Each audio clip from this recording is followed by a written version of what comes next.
Bonjour tout le monde, ça fait très longtemps que je ne vous ai pas parlé pendant ma grossesse. Je voulais faire en fait un suivi de grossesse toutes les 2 semaines et je me rends compte qu'en fait j'ai pas du tout suivi le truc. Il y a eu beaucoup le travail, il y a eu beaucoup de choses qui se sont enchaînées et puis il n'y a pas eu vraiment de nouveaux symptômes extraordinaires. Donc voilà, donc là du coup je suis dans ma 13e semaine d'aménorrhée. Je commence la 14e lundi, nous sommes vendredi 3 avril.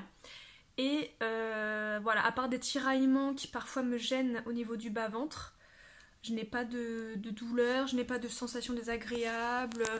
Le midi, je mange pas énormément. C'est rare que je mange un dessert. Par contre, il faut que vers 16h30, 17h, je mange quelque chose de sucré. Et quand je regarde dans tout ce qui est nutrition de grossesse, c'est vrai qu'on dit souvent que c'est l'idéal de fractionner les repas. Donc le matin de manger bien gras, le midi de manger soit une entrée et un plat, soit juste un plat, en fonction de la quantité, et manger quelque chose au goûter, et remanger le soir quelque chose d'assez léger. Voilà, donc c'est à peu près ce que je fais. Voilà, il y a des fois où forcément je vais manger plus gras, mais voilà, on va dire que... Donc je suis très contente parce que j'ai fait mon écho du premier trimestre la semaine dernière, je l'ai faite jeudi. Et tout s'est très bien passé. Mon sage-femme, qui est absolument adorable, je l'adore, voilà, m'a rassurée, il m'a dit que tout allait bien. Donc voilà, donc je serai bien enceinte, maintenant c'est sûr, depuis le 13 janvier. Donc encore une fois, ça prouve que j'ovule très rapidement, très proche des règles. Euh, et, euh, et donc voilà, on a une petite idée du sexe, mais je vous en parle pas pour l'instant parce que tout simplement, j'ai pas trop envie. Et puis surtout, on aura confirmation lors de l'écho du second trimestre où vraiment là on sera sûr du sexe. Là c'est une validation à 75% d'après lui, donc c'est quand même une bonne grosse validation. Mais voilà, j'ai pas envie de commencer à... Voilà, si jamais en fait c'est pas ça, voilà, ce serait un peu con de vous dire des choses fausses. Donc voilà, donc vraiment l'écho tout s'est bien passé. Je lui ai demandé si le placenta était bien placé. Il m'a dit que il était un petit peu bas, mais qu'il n'était pas non plus dans le col. Et que de toute façon, après, avec la grossesse, il allait sûrement faire que monter. Donc il m'a dit qu'il fallait surtout pas que je m'inquiète pour ça. Tout le reste va bien, a priori, il n'y a pas de souci. Il y a beaucoup moins de liquide amniotique que pour Orlan. Pour Orlan, c'est vrai que j'avais beaucoup de liquide amniotique dès le début. Hein, chaque fois, pendant les échos, ils hallucinaient parce que il me disait dites donc liquide amniotique il y a pas de souci hein, ça va, elle va pas manger, elle va pas mourir de faim. Et là du coup en quantité normale. Je pense que je bois un peu moins que pour Orlan. Voilà. Moi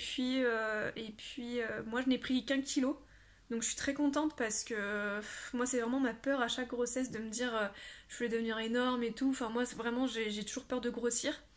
Donc c'est pour ça aussi que je fais attention et tout ça. Après, j'écoute mes envies, mais c'est sûr que si le midi je cale, j'arrête de manger et si j'ai pas envie de dessert, je prends pas de dessert. Alors qu'avant, voilà, je faisais vraiment ma gourmande pour Orlan. Puis j'avais plus de fringales, j'ai l'impression aussi pour Orlan, alors que là, j'en ai un peu moins. Mais comme je vous dis, voilà, 16h30, 17h, il faut que je mange quelque chose. Donc souvent, je mange le dessert que j'ai pas mangé le midi. Donc au final, c'est pas plus mal. Ça m'évite de manger 2 fois du sucré. Et qu'est-ce que je voulais vous dire d'autre? Donc forcément, confinement oblige. L'écho du premier trimestre, je l'ai fait sans mon mari. Ça fait un peu chier, mais bon, c'est pas grave. C'est qu'un détail. Faut pas s'attarder là-dessus. Je pense qu'il y a plus grave dans la vie. Enfin, nous, en tout cas, on sait qu'il y a plus grave dans la vie. Donc, hôpital désert, tout ça avec les masques et les gels hydroalcooliques, c'était un petit peu spécial. Euh, mais bon, voilà, tout s'est très bien passé, donc je suis contente. Et puis, du coup, je l'ai annoncé à beaucoup de personnes de mon entourage. Dès que j'ai fait l'écho, j'avais déjà en fait prévenu 2 amis proches parce que en fait elle m'offre une doula pour cette grossesse. Donc du coup, elles, je les ai prévenues dès le début parce que forcément, il fallait s'organiser, il fallait réfléchir et tout, et je voulais surtout pas les mettre au pied du mur.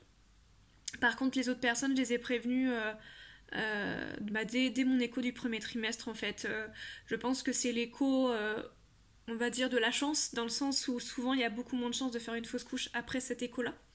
Donc on va dire que tout se passe bien, qu'il est bien accroché, et voilà.